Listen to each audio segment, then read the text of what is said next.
Hare Krishna. India is a land of festival.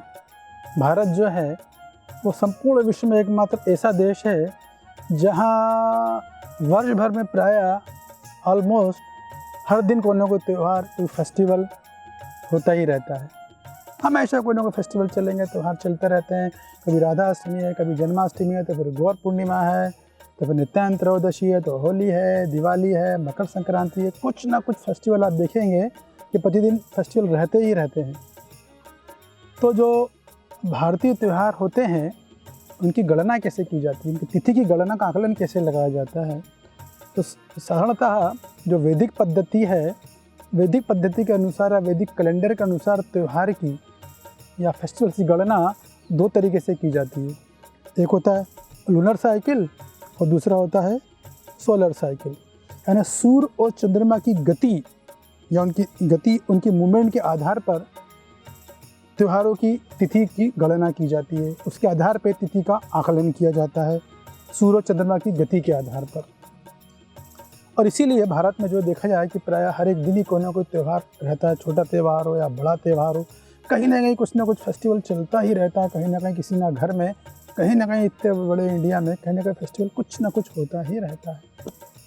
तो कभी कोई कह सकता भाई ये क्या है, ये कैसा देश है आपके देश में रोज़ त्यौहार रहते हैं, आप लोग का इतने फ्री रहते हो क्या, और दूसरा कोई काम धंधा नहीं है आप लोगों के पास? नित्य प्रति त्यौहार मनाना, फेस्टिवल मनाना, लोगों से मिलना जुलना, पैसे उड़ाना, यही काम है बस आप लोगों का, दूसरा कोई काम नहीं है? ऐसा नहीं है। देखिए, जो त्यौहार मनाने का जो भारतीय समाज में जो चलन है, प्रचलन है, ये बहुत साइंटिफिक है। इसके पीछे वैज्ञानिक कारण है, वैदिक कारण है, वैदिक पद्धति है कि क्यों हमारे भारतीय समाज में प्रायः हर दूसरे दिन कोई ना कोई त्यौहार, कोई ना कोई फेस्टिवल रहता ही है। उसके अनेक कारण है। एक कारण ये है कि भारतीय समाज के अंदर जो नई पीढ़ी आती है, जो संतानें आती है, उनके अंदर अच्छे संस्कारों को डालना। तो त्यौहार या फेस्टिवल वो मीडिया होते हैं जिससे नई पीढ़ी के अंदर अच्छे संस्कारों को डाला जाता है। क्योंकि त्यौहार के टाइम में छोटे बड़ों से मिलते हैं, उनका आशीर्वाद लेते हैं, उनके चरणों को छूते हैं, उनका मान सम्मान करते हैं, उनसे कुछ जीवन के अनुभव को सीखते हैं, उस अनुभव को सीख कर अपने चरित्र में उतारते हैं। वरना समय का है लोगों के पास आज के समय में मिलने का। त्यौहार जब होते हैं तो मुलाकात होती है, मन में उत्साह रहता, हमारी मुलाकात होनी है, चर्चा होनी है, लोगों से कुछ जीवन में परेशानी चल रही है उसके विषय में विचार विमर्श होना है। तो समाज के अंदर अच्छे संस्कार लाने के लिए, धार्मिक संस्कार लाने के लिए तरह तरह के त्यौहार मनाए जाते हैं। लोगों की चेतना में आध्यात्मिक संस्कार उत्पन्न हो, आध्यात्मिक संस्कार का विकास हो।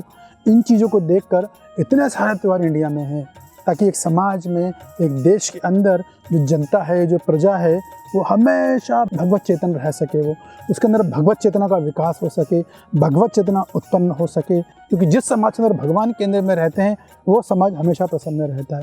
ये शास्त्र का नियम है।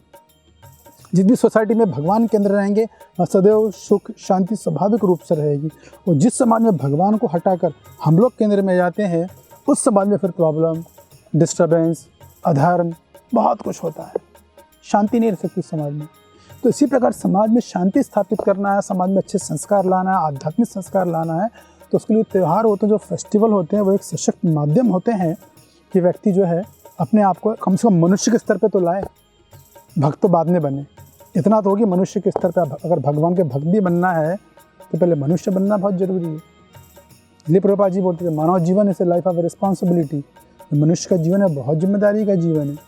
तो जिम्मेदारी का भाव, वो कल्चर, वो संस्कृति कहाँ से आती है? त्योहारों के माध्यम से। तो पूरे समाज को, तो पूरे विश्व को, पूरे विश्व की जनता को भारतीय समाज भगवत चेतन बनाना चाहता है कि सभी भगवान, सबको साक्षात्कार हो, कि सबका लक्ष्य एक है, सबका मालिक भगवान है, हम उनके पुत्र हैं।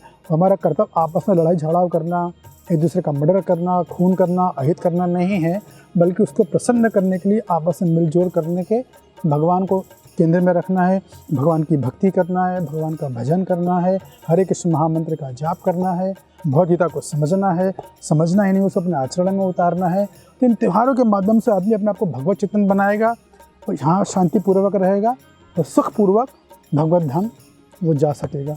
तो इस कारण से भारतीय समाज में हम देखते हैं प्राय हर दूसरे दिन कोई ना कोई त्यौहार रहता ही है। हरे कृष्णा। ऐसे ही और भक्तिमय कार्यक्रमों के लिए देखिए हरे कृष्णा टेलीविजन। इसे प्राप्त करने के लिए आप अपने केबल अथवा DTH ऑपरेटर से संपर्क करें तथा और अधिक जानकारी के लिए आज ही डायल करें 8767 845 845।